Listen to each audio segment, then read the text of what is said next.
Hi, this is Craig Nash. We'd like to welcome you to another episode of It's a Grand Life. And folks ask my wife and I from time to time, how did we come to make the decision to be our granddaughter's guardian?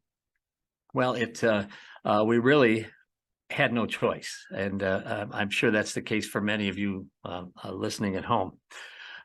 We couldn't deal anymore with the lifestyle of our daughter, who was rarely home. In fact, one day she left. In fact, it was last April 30th, and went out to live in the streets of inner city Detroit with her drug addicted boyfriend.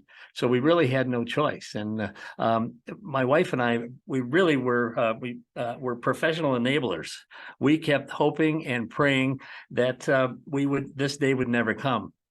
But it was not like we were planning to become Grace's guardians, but several years of us taking her to school and not knowing what homework assignments were due because we weren't legally allowed to be involved in those decisions, or what school events that was our granddaughter supposed to attend, and having really no connection with her teachers, and the inability to stop our daughter from pulling our granddaughter out and taking her to places that we would never agree with ever.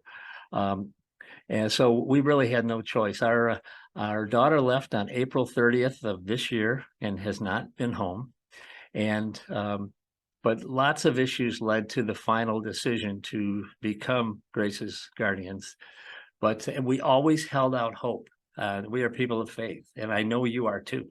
You are praying like crazy that your daughter would find, or son would find, the right friends and the right small group, the right job, that the behavioral health issues would automatically get cleared up, that the substance abuse would be non-existent. My daughter was always telling us, I don't have a drug problem.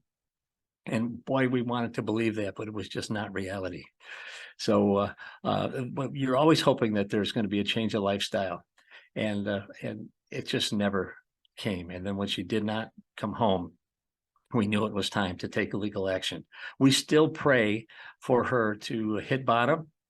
And she's been living in the inner city of Detroit for the past 8 or 9 months, and in and out of homes without electricity, or without plumbing, without heat. And if you're listening in South Florida, that may not sound that climate challenging, but in Michigan it gets very, very cold. And but our real driver was the concern, the fear, and for our granddaughter, and the need for her to have a safe home and to have a as normal as possible home environment for her to thrive in. And also the fact that she was constantly being pulled into unstable situations with unstable folks. And we just were deathly afraid that some terrible things were going to happen. But that's initially what led us to becoming guardians for our granddaughter, Grace. That's another edition of It's a Grand Life. We look forward to sharing more of our story with you again real soon. Remember to never waste your pain. Your story can help others. That's the whole point of It's a Grand Life. Please reach out to me. I can be a blessing to you and pray for you, or help you connect to free resources that can make your journey a little easier. God can use your situation to bless others, even halfway around the world. Together, we have hope. And as my own grandma used to say, and she was always quoting biblical promises to me, but this one from Isaiah 26:3, He will keep him or her in perfect peace, whose mind is fixed on Him, because he trusts in Him. Please make sure to subscribe on YouTube or wherever you get your podcasts so you don't miss an episode. I look forward to talking to you again real soon, but remember, with God's help, it's a grand life.